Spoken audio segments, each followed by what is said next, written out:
할렐루야. 오늘도 주의 전을 찾은 우리 모든 성도님들의 가정에 예수 그리스도의 탄생의 소식이 복음이 되고, 그래서 그 소식으로 기뻐하기를 주의 이름으로 축원합니다. 또 오늘 귀한 찬양, 우리 하나님 앞에 영광을 올려드리는 2부 찬양대, 귀한 찬양을 우리 하나님께서 기쁘게 받으신 줄로 믿습니다. 오늘 일 내려고 옷차림을 이렇게 하고 오셨는데, 제가 예배 끝나고 기념 촬영 한번 하라고 제가 했어요. 다 연락 취해놨으니까 그냥 가지 마시고, 이왕 옷 아름답게 입으셨으니까 옷값 빼고 가시기를 바랍니다. 우리 한번 인사하실까요? 메리 크리스마스. 서로 한번 인사하십시다. 메리 크리스마스. 즐거운 성탄 되시기를 주의 이름으로 축복합니다. 오늘은 2018년 아기 예수님의 탄생하는 날을 기념하는 2018 성탄절입니다. 무엇보다도 이 날은 하나님께는 영광이 되고 우리 모두에게는 기쁨이고 또 평강의 날이 되기를 주의 이름으로 축원합니다. 지금은 예능교회가 되었습니다만 옛날에는 연예인 교회였지요. 이 교회에서 실제 과거에 있었던 일 하나를 소개합니다. 많은 연예인들은 출석하는 그 교회가 연예인 교회라고 불릴 만큼 많은 연예인들이 그 교회를 출석을 하는데, 그 연예인들이 이제 모여서 성경 공부하는 그룹들이 여러 개 있었어요. 무엇보다도 연예인들의 특징 가운데 하나는 뭐냐면, 그들은 두 눈으로 보지 않는 것은 잘 믿지 않으려는 경향이 이 연예인들이 특별히 강하답니다. 그러다 보니 성경 모임에서 다소 이렇게 조금 믿어지지 않는 사건들 있지 않습니까? 예를 들면 홍해를 건넌달지, 또 오병이어의 사건이랄지, 이런 것이 잘 안 믿어질 수 있잖아요. 한 젊은 집사가 마태복음 1장에 나와 있는 보라 처녀가 잉태하여 아들을 낳을 것이요, 이게 안 믿어지는 거예요. 자신의 이성으로, 자신의 합리적인 생각으로 생각하기를 이게 어떻게 믿어지냐 이 말이에요. 처녀가 어떻게 잉태하느냐, 남자와 동침하지 않았는데 어떻게 잉태가 되느냐, 성령의 능력이랄지 하나님이 하시는 일이 믿어지지가 않는 거죠. 그래서 이 사람이 계속 이 성경 공부를 인도하는 전도사님에게 막 따져 묻습니다. 이렇게 물어요. 아니, 세상에 믿을 게 따로 있지 어떻게 처녀가 아이를 갖는다는 이런 황당한 것을 믿으라고 하십니까? 어떻게 이걸 믿을 수가 있겠어요? 하고 막 계속 따져 묻다 보니까 시간이 많이 가잖아요. 근데 이것을 물끄러미 보고 있던 그 당시에는, 나중에는 이제 장로가 됐습니다마는, 구봉서 집사님이 하도 답답해가지고 이 젊은 집사에게 이렇게 얘기했답니다. 야, 이 사람아, 지 서방 요셉도 믿는다는데 왜 네가 야단이야? 여러분, 혹시 우리 안에 그런 생각 갖고 계신 분 계시나요? 구봉서 장로님이 아주 명답을 얘기했어요. 지 서방 요셉도 믿는다는데, 여러분, 저와 우리 모두는 2000년 전에 이 땅에 오신 예수 그리스도를 우리가 믿고 그것이 나의 신앙으로 고백되기를 주의 이름으로 축원합니다. 우리는 21세기를 살아가고 있습니다. 우리가 세상은 너무나도 빠른 속도로 변화되고 있습니다. 앞으로 머지않아 인공지능 시대가 이제 현실화되어서 일상화가 될 것으로 많은 사람들은 예견합니다. 그 중에 하나 단적으로 보면 무인 자동차 시대가 곧 현실화될 것이다라고 수많은 사람들은 예견하고 있습니다. 목적지만 입력해 놓으면 내가 굳이 운전을 하지 않아도, 아니 운전을 못해도 내가 가려고 하는 목적지에 도달할 수 있는 이러한 인공지능의 시대의 기술을 우리가 이제 현실 속에서 우리가 접하게 될 것이다 라고 말합니다. 여러분, 참으로 우리의 세상은 급속도로 바뀌어 가면서 점점점 좋아져 가는 그런 환경 속에 우리는 살아가게 될 것이다 라는 거지요. 지금까지 우리 인류의 역사를 보면 참으로 우리 인간의 문화는, 인류의 문화는 정말 엄청난 비약의 발전을 해왔음이 사실입니다. 인류 최초 불을 발견한 때부터, 이 불이 발견되는 그때부터 우리 인간의 삶은 완전히 새로운 어떤 환경으로 바뀌게 되고 놀라운 속도로 진화하기 시작했던 거지요. 그러다가 나중에는 땅 속에 있는 그런 하나의 기름을, 어떤 석유를 이렇게 추출해 가지고 그것을 가지고 하나의 에너지원으로 사용하면서 우리의 환경은 어마어마하게 바뀌게 된 것이지요. 뿐만 아닙니다. 실제 우리의 삶 속에서 혈액형이 발견되어져서 인체에 대해서 보다 더 신비하게 연구가 이루어지게 되고, 또 1490년경에 콜럼버스가 신대륙을 발견을 하여서 또 다른 어떤 그러한 세계를 접하게 되고, 심지어는 우주의 광활함을 깨닫게 되고, 이 허블 만원경을 통하여서 수많은 그러한 별들을 관측하고 이 광활한 우주들을 면밀히 살펴보면서 이제는 이 지구상에 우리의 시야가 머물러 있는 것이 아니라 저 광활한 우주를 향하여 시야를 돌리게 되는 대전환이 일어났던 것이 불과 몇십 년밖에 되지 않습니다. 그래서 많은 나라에서는 앞다투어서 인공위성을, 로켓을 발사하면서 저 우주를 향하여서 끊임없이 진출해가는 그러한 모습도 보게 됩니다. 과연 그러한 날이 올 수 있을런지 우리는 가늠하기는 어렵지만 우주여행이라는 말까지도 이제는 서슴없이 많은 사람들이 하고 있는 실정입니다. 지난 2000년도 2월에 미국 클린턴 대통령이 특별 기자회견을 통해서 중대 발표를 했어요. 그동안 미국이 한 20년 동안 수십조 원을 쏟아부어 가지고 인간 유전자 지도를 연구하는 게놈 프로젝트라고 하는 이것을 발표를 한 것입니다. 여러분, 우리 인간의 몸 속에 있는 이 유전자 지도, 이것을 드디어 해독을 하게 된 거예요. 무려 30억 개가 넘는 이 유전자 지도의 이 배열, 이 구조들을 판독함으로 인해서 이 클린턴 대통령은 당시 인터뷰를 할 때 1492년 콜럼버스가 이 신대륙, 이 미국을 발견한 것 그 이상의 가치가 있다라고 얘기한 거예요. 놀라운 발견이다라는 거죠. 여러분, 저 유전자 지도가 무엇을 의미합니까? 게놈 프로젝트의 이 유전자 지도 30억 개의 이 염기 구조의 배열이 해독되었다라는 것은 뭘 얘기하냐 이 말이에요. 이제 앞으로 우리의 수명은 늘어난다는 거죠. 내 몸 안에 어떤 질병이 있는데, 아니 그것이 부모로부터 조상으로부터 이어받았던 어떤 유전적인 그런 질병이 있는데, 저 유전자 지도를 보면 장차 5년 후에 10년 후에 내가 어떠한 질병에 노출될 것인가가 예측 가능하게 되고, 그래서 이제는 얼마든지 5년 후에 10년 후에 다가올 수 있는 이 질병에 대해서 내가 예방할 수 있다, 심지어는 유전자를 바꿀 수가 있다라고 그렇게 선언하는 이야기예요. 놀라운 거지요. 혁명입니다. 의학의 혁명이에요. 우리의 수명이, 우리의 생명이 훨씬 더 비약적으로 더 늘어날 수 있다라고, 그래서 100세 시대라고 하는 이러한 얘기는 결코 허황된 그런 얘기가 아니다라는 겁니다. 이처럼 우리 인류는 수많은 역사의 흐름 속에서 위대한 발견들을 해왔어요.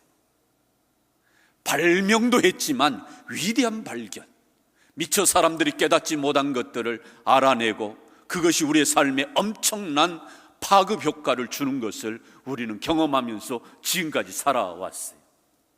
그런데요, 사랑하는 성도 여러분, 우리 인류에 있어서 이것보다 더 큰 발견은 없을까요?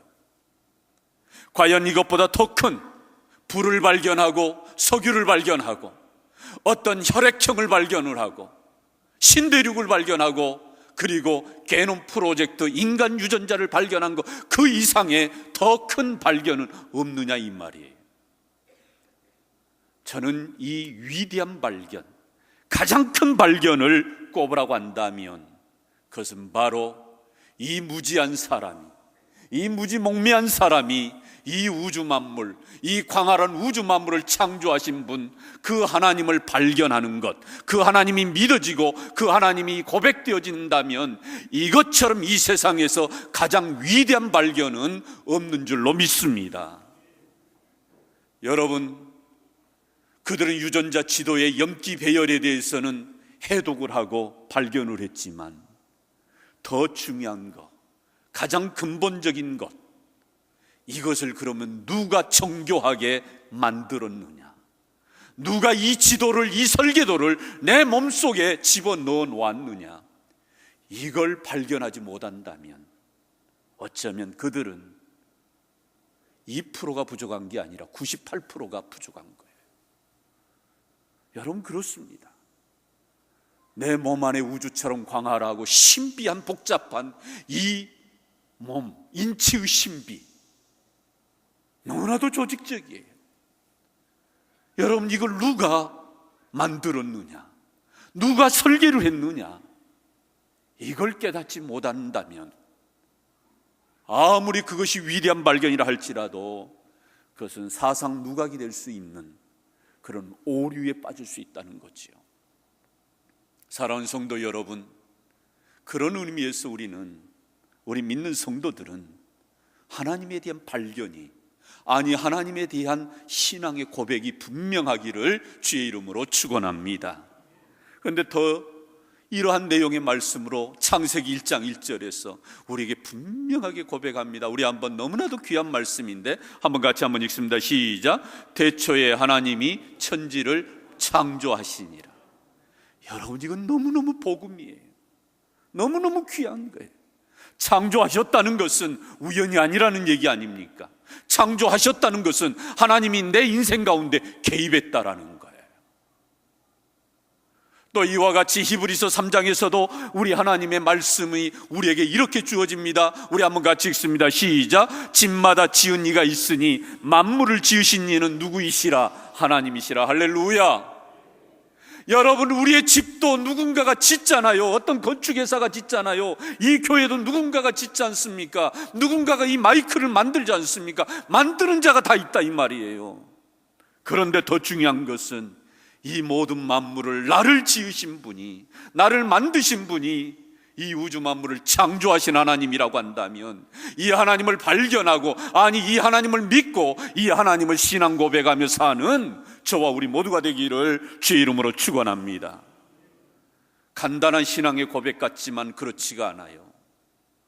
하나님이 나를 창조했다라고 하는 것은, 그것을 내가 믿고 받아들이고 내가 고백한다고 하는 것은, 이것은 달리 말하면 내 인생의 가치와 의미를 새롭게 하는 거예요.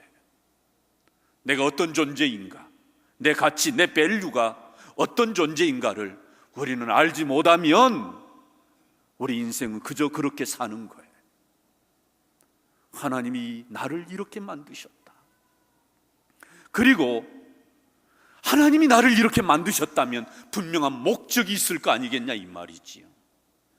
하나님이 분명한 의도를 가지고 우리를 만드셨다는 거 아니겠습니까? 그래서 우리는 지난 40일 동안 40일 특세를 하면서 목적이 이끄는 삶에 대해서 우리는 새벽 제단으로 우리는 40일간 하나님의 말씀을 묵상했습니다. 우연히 존재한 인간은 하나도 없어요. 이 마이크는 저의 목소리를 많은 청중들에게 확성시켜서 전달하기 위해서 만드는 용도가 있는 것처럼 다 모든 것들은 용도가 있단 말이에요. 그러므로 이 하나님이 나를 창조하셨다는 것을 받아들이고 고백하는 것은, 이것은 내 인생의 가치와 의미를 새롭게 하는 거예요. 그래서 우리가 하나님께 영광을 돌리는 삶이 가능하게 된 거죠. 그런데 더 중요한 것, 하나님이 나를 창조하시고 나를 만드셨다는데 더 중요한 발견이 있다면 그것은 바로 나를 왜 만들었느냐 이 질문 앞에 우리 한번 따라서 할까요? 하나님이 나를 사랑하시기 때문이라. 여러분, 이 고백이 우리 안에 있기를 주의 이름으로 축원합니다. 여러분, 유전자 설계가 정말 정교하잖아요. 우리가 의학적인 전문가가 아니기 때문에 알 수는 없지만 그 모든 거 하나가 한치 오차가 없이 정교해요. 하나님이 나를 이렇게 정밀하게, 세밀하게, 아주 구체적으로 나를 만드셨다면 분명한 의도와 목적이 있을 텐데 그런 목적을 내가 제대로 깨닫지 못해도 중요한 것은 하나님이 나를 사랑하셔서 만드셨음을 저와 우리 모두가 고백하고 살기를 주의 이름으로 축원합니다. 오늘 본문의 말씀이 바로 그 얘기예요. 우리 요한복음 3장 16절 우리가 암송도 하고, 우리가 과거 어린 시절 때에 교회학교에서 주일학교에서 우리가 이 구절을 우리가 함께 찬송으로 이렇게 멜로디를 넣어갖고 우리가 한번 했었던 그런 기억들이 있어요. 혹 기억하시는 분들 저가 한번 해보실까요? 준비됐나요? 예, 반주 없이 하는 겁니다. 하나님이 세상을 이처럼 사랑하사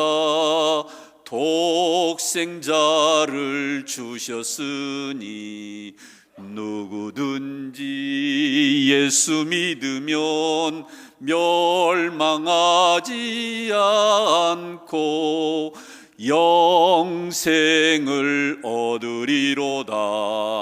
영생을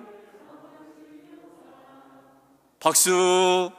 예, 요한복음을 넣습니까? 예, 저는 2번 반복하려고 그랬었는데요. 예, 너무나도 귀한 말씀이에요. 예수님을 왜 이 세상에 보내주셨느냐? 한마디로 말한다면 사랑 때문이죠. 하나님이 세상을 이처럼 사랑하사, 하나님이 우리를 이처럼 만드셨어요. 사랑의 존재로, 사랑의 대상으로 하나님이 우리를 창조하셨기에, 그래서 우리가 멸망하는 길을 하나님이 참아 보실 수가 없어서 누구를 보내주셨다고요? 예수 그리스도를 보내주신 겁니다. 이 우주는 하나님이 정해놓으신 질서대로 지금 움직이고 있어요. 한치 오차가 없습니다. 다만 인간의 탐욕으로, 무분별한 남획과 무분별한 개발로 인해서 우리가 사는 지구가 황폐해가고, 그래서 실제적으로 생태계에 교란이 일어나고, 그래서 혼동이 일어나서 여름이지만 여름 같지가 않고 겨울이지만 겨울 같지 않은 그런 계절을 우리가 느끼며 살아가는 것처럼, 많이 훼손된 것은 사실이지만 중요한 것은 하나님이 정해놓은 창조 질서대로 이 우주는 돌아가고 있는 거예요. 하나님이 정해놓은 원리대로 돌아가고 있어요. 아침이 오면 밤이 오고요, 봄이 오면은 여름이 오고 가을이 오고 계절이 오고, 그리고 수많은 자연들은 그것에 반응하면서 정확하게 하나님이 정해놓은 타이머에 그들은 작동해서 살아가는 거예요. 이게 하나님이 정해놓은 창조 질서입니다. 그 창조 질서 가운데 하나가 또 있다면 바로 사랑의 질서입니다. 사랑의 원리예요. 이 사랑의 원리는 하나님이 인간을 창조하실 때부터 하나님의 형상 속에 집어넣어 놓았어요. 그래서 우리 부모가 우리 자식들을 키워낼 때에 그 사랑의 원리는 그대로 적용됩니다. 사랑은 내리사랑이에요. 부모가 자식을 사랑합니다. 자식이 어떤 어려움이 있을 때, 어떤 환경이 있을 때에 늘 부모의 생각은 자식에게 가 있어요. 자식을 그냥 놓고 그래서 네 알아서 해라, 그렇게 하는 부모가 없습니다. 그 0살에서부터 1살, 2살, 3살 나이를 들어갈 때까지 부모는 결코 자식을 떠날 수도 잊을 수도 없는 거예요. 자식이 울면 자식이 우는 곳에 찾아갑니다. 그리고 도와줍니다. 그리고 양육합니다. 먹여줍니다. 그리고 그의 미래를 위해서 끊임없이 뒤에서 기도로 중보합니다. 이게 바로 뭐예요? 사랑의 원리. 그런데 중요한 것은 하나님도 이 사랑의 원리대로 우리를 사랑하시는 것을 저와 우리 모두가 믿고 고백하기를 주의 이름으로 축원합니다. 하나님이 이 세상을 이처럼 사랑하사 어떻게 사랑한다는 거예요? 사랑의 원리로 사랑하신다는 거예요. 여러분, 우리가 하나님의 형상을 입어서 이 땅 가운데서 존귀한 인생으로 살아가기를 원했지만, 그러나 그렇게 살지 못한 이 인생을 바라보고 하나님은 이 인생을 폐기 처분해 버리신 것이 아니라 미련할 만큼 하나님은 우리에게 찾아오시고요, 또 찾아오시고, 백성들이 하나님을 등지고 하나님을 버리고 도망가는데도 불구하고 끊임없이 다가오시는 하나님, 그게 뭐예요? 우리가 지난주에 살폈던 동행하시는 하나님, 찾아오시는 하나님. 그 하나님은 우리가 연약할 때, 우리가 넘어졌을 때 우리를 붙들어 주시고, 심지어는 우리가 죄를 지었을 때도 그 죄를 담당하시고 마침내 우리를 용서하시기 위해서 예수 그리스도를 이 땅에 보내어 주시는 이 사랑의 원리로 하나님은 지금까지 우리를 사랑하신 거예요. 멸망치 않고 영생을 얻게 하려 하심이라. 무슨 얘기입니까? 내가 하나님 앞에서 엄청난 죄를 지어서 죽을 수밖에 없는 그런 존재가 되었어요. 비천한 존재가 됐습니다. 그런데 하나님은 나를 포기하지 않으셨다는 거예요. 그래서 독생하신 하나님 품속에 독생하신 예수 그리스도를 나에게 보내주셨다면 여러분, 이것은 어마어마한 사건인 거지요. 내가 그만한 가치가 있는 존재라는 거예요. 그래서 주경학자인 윌리엄 바클레이는 이런 말을 했어요. 아주 의미심장한 말인데요, 우리 같이 한번 읽어볼까요? 시작. 하나님은 마치 우리를 사랑하기 위해서 존재하시는 분처럼 보인다. 여러분, 창세기에서부터 요한계시록까지 봐보세요. 하나님의 사랑은 확연합니다. 그 사랑은 구체적이에요. 행동하시는 사랑, 말씀으로만 내가 너를 사랑한다가 아니라 구체적으로 하나님의 백성을 향하여 찾아오시면서 그 사랑을 친히 보여주시는 사랑. 그래서 바클레는 너무너무 귀한 의미로 우리에게 이 하나님의 사랑을 일깨워주고 있잖아요. 마치 우리를 사랑하기 위해서 존재하시는 분처럼 하나님은 그렇게 우리에게 보여줬다라는 거예요. 그런데 저는 여기서 한 걸음 더 나가서 표현한다면 마치가 아니에요. 하나님 정말 우리를 이렇게 사랑하셨다. 이게 오늘 본문의 말씀이잖아요. 하나님이 세상을 이처럼 사랑하사, 인류를, 온 사람들을 다 사랑하지만은 이 하나님의 사랑은 또한 개별적인 사랑인 거예요. 우리 공동체를 두리뭉실하게 우리를, 아니요, 좀 더 정확하게 말하면 개별적인 사랑, 나를 향한, 나 개인을 향한, 누가 아니고 나를 향한 하나님의 사랑이다라는 겁니다. 이 하나님의 사랑을 보여주기 위해서 하나님은 예수 그리스도를 이 땅에 보내어 주신 것입니다. 우리 예수님이 이 땅에 태어나신 것은, 성탄하신 것은 무슨 영광을 누리기 위해서, 영화의 길을, 꽃길을 걸어가기 위해서 우리 예수님이 이 땅에 오신 것이 아니라 우리를 위하여 화목제물이 되기 위해서 이 땅에 오셨다는 말씀입니다. 우리는 태어나면 악착같이 살려고 하고, 어떻게 해서든지 우리는 내 몸을 잘 간수해서 우리가 나름대로 무병장수하면서 장수하려고 그러잖아요. 오래 살려고 그러잖아요. 그런데 하나님이 아들 예수 그리스도를 보내어 주심으로 예수님이 이 땅에서 사셨던 그 삶은 죽기 위해서 이 땅에 오신 거예요. 목적과 방향이 전혀 달라요. 그것도 가장 젊을 때에, 가장 절정일 때에, 가장 좋을 때에, 33살에 쭈글쭈글해서 병들어서 노구여서 그래서 쓸모가 없을 때가 아니라 가장 젊을 때에, 가장 아름다울 때에 우리 예수님은 그렇게 이 땅에 오셔서 나를 위해서, 우리 한 사람 한 사람을 위해서 이 땅 가운데 오셔서 화목제물이 되셨다면, 여러분, 우리는 이 어마어마한 사랑을 우리는 하나님으로부터 입은 거예요. 우리 예수님이 이와 같이 죽기 전에 수많은 말씀으로, 비유로, 강화로 말씀하시는 내용들을 봐보세요.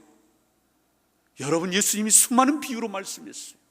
수많은 이적과 기적을 통해서 하나님이, 우리 예수님이 하나님을 드러내시고 교훈했어요. 여러분, 그 말씀들이 다 뭐예요? 한마디로 말하면 나를 위해서 그 모든 말씀을 하신 거예요. 양 100마리 가운데 길 잃어버린 한 마리 양, 그 비유가 누구에 대한 얘기입니까? 바로 나에 대한 얘기예요. 잃어버린 한 마리 양이 누구를 얘기하느냐? 그냥 양을 얘기하는 것이 아니라 내가 바로 그런 인생이었음을, 그래서 잃어버린 나를 위해서 예수님은 이 땅에 오셨음을 이렇게 말씀하는 거잖아요. 집을 나간 탕자가 누굽니까? 바로 나라는 얘기.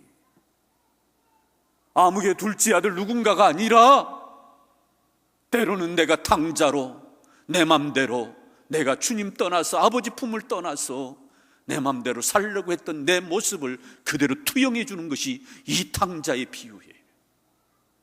아버지는 미련할 만큼 매일마다 둘째 아들이 돌아오기를 동구 밖에서 기다리고 있는 이 모습을 그려주는 게 뭐예요? 나를 향한 아버지의 사랑, 하나님의 사랑을 그렇게 우리에게 말씀해 주는 거지. 1만 달란트 빚을 탕감받은 자가 누굽니까? 나라는 얘기예요. 도저히 내가 갚을 수 없는 그 빚을 아무런 조건 없이 다 탕감해 줬는데 그 탕감받은 자가 누구냐? 바로 나라는 얘기예요. 사마리아 수가성의 여인이 누굽니까? 과거의 상처와 아픔 가운데 살아가는 이 여인을 만나주시는 이 예수님. 일부러 이 여인을 만나기 위해서 내가 사마리아로 통과하여야 하겠는지라 예수님은 의도를 가지고 이 여인에게 찾아간 것입니다. 상처 가운데에, 아픔 가운데에 남들에게 차마 말할 수 없는 그러한 과거로 묶여있는 이 여인에게 찾아가서 내가 너에게 생수의 근원이 되어주시겠다. 여러분, 이 사마리아 수가성의 여인이 누구예요? 바로 나라는 얘기예요.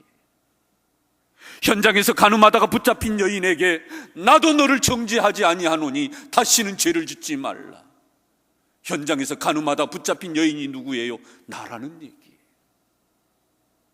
우리는 들키는 죄인과 들키지 않는 죄인, 이 두 가지 죄인으로 우리가 본다면 때로는 우리는 들키지 않아서 나는 의인인 것처럼 우리는 그렇게 살아가지만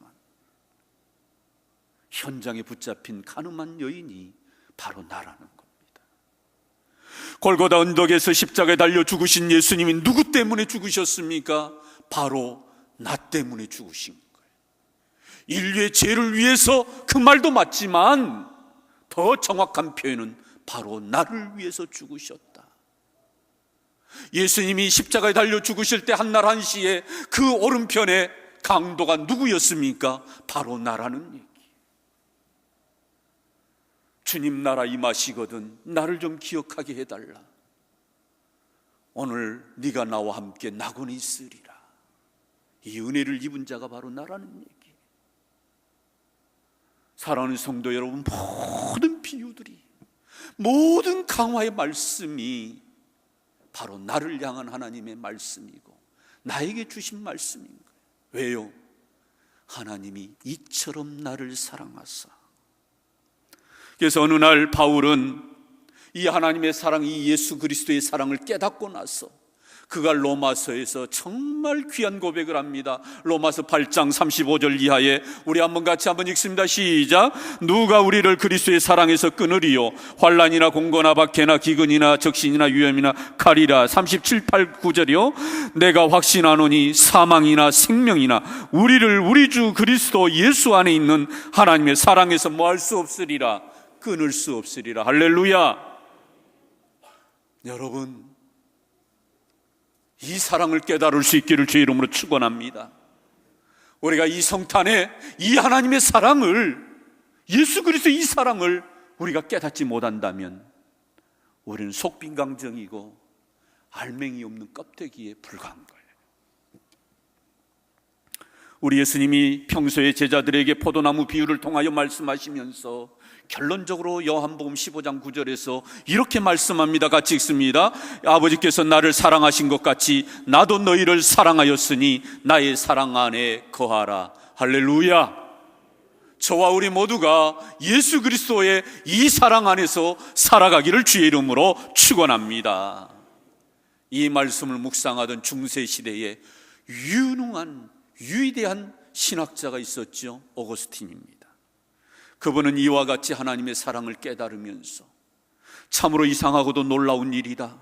만약 내가 창조주 하나님이었다면 벌써 이 세상을 나는 박살내고 말았을 텐데, 이상하게도 하나님은 나를 사랑하시다니. 그분은 사랑하시는 것도 나 한 사람밖에 사랑할 사람이 없는 것처럼 나를 사랑했구나. 오거스틴이 그가 이 하나님의 사랑을 깨달아요. 고백해요. 그러면서 그는 고백록에서 이렇게 외칩니다. 하나님은 마치 사랑할 사람이라고는 단지 한 사람밖에 없는 것처럼 우리 한 사람 한 사람을 뭐 하신다? 사랑하신다. 여러분, 하나님이 도매금으로 그냥 내 두리뭉실하게 싸잡아서 야 내가 너희들 사랑해 이게 아니라, 하나님은 이 우주 가운데에 딱 악한 사람, 나밖에 사랑한 사람이 없다 할 만큼 그렇게 사랑하시는 하나님이신 것을 저와 우리 모두도 고백하고 살기를 주의 이름으로 축원합니다. 이 시대의 유능한 신학자였던 한 사람을 꼽으라고 한다면 저는 칼 바르트라고 하는 신학자를 꼽고 싶습니다. 정말 세계적인 신학자예요. 유능한 신학자입니다. 이분이 미국을 방문하던 날 수많은 기자들이 그에게 인터뷰를 하고자 찾아왔습니다. 그리고 이 위대한 신학자 칼 바르트에게 질문을 던져요. 뭐라고 질문을 던졌느냐?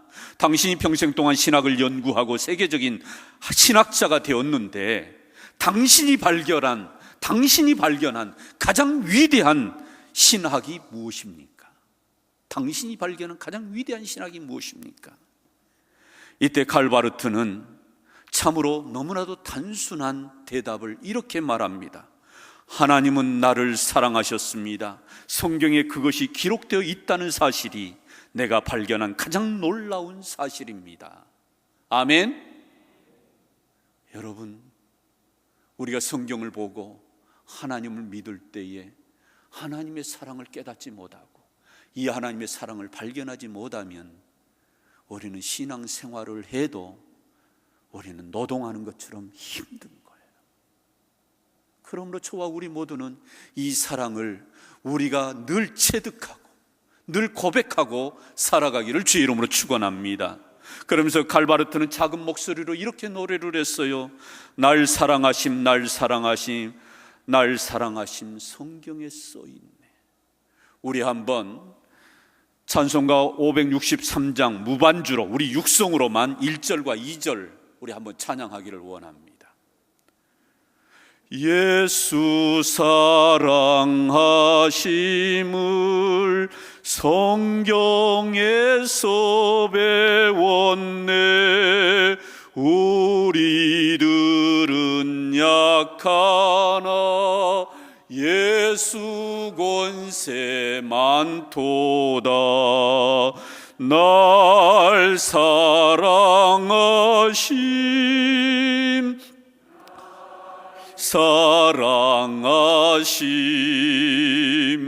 날 사랑하심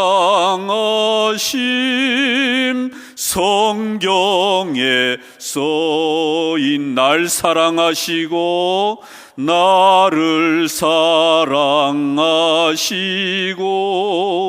나의 죄를 다 씻어 하늘 문을 여시고 들어가게 하시네.